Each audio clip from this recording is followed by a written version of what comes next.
Секоја пета жена во текот на својот живот страда од некој вид на семено насилство. Подигнување на свеста против семеното насилство, како грубо кршење на човековото право, е целта на глобалната кампања "Стави точка на сите форми на насилство врз жени и девојчиња". Во оваа насока 16-дневната кампања, што на глобално ниво започна на 25 ноември, меѓународен ден за елиминирање на насилство врз жените, и ќе трае до 10 декември, меѓународниот ден на човековите права. Денеска се спроведуваше и во Штип. Состојбата во Македонија не е исклучок како што е овај глобален проблем, само колку за подсетување.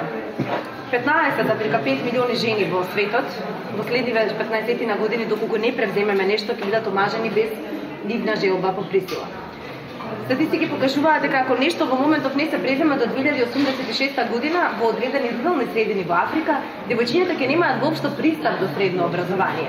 Македонија во однос на процентите на високо образовани жени е некаде во европските стандарди, ако за Европа тоа 50%, Македонија со свој 47% тука некаде, но каде се потоа жените на водечките лидерските позиции, како деканки, ректорки, професорки, министерки или така натаму.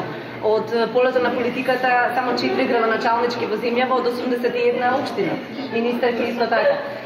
Така што сите овие бројки кои вака се сувопарни се само показател во однос на родовата нееднаквост и дискриминацијата вршената, а тие се предуслов за она што се нарекува родово базирано насилство или семеното насилство како дел од тоа. Податоци на невладиниот сектор, секоја пета жена во Македонија е жртва на физичко насилство, секоја 10-та на сексуално насилство, а само 23% од овие случаи се пријавени во полицијата.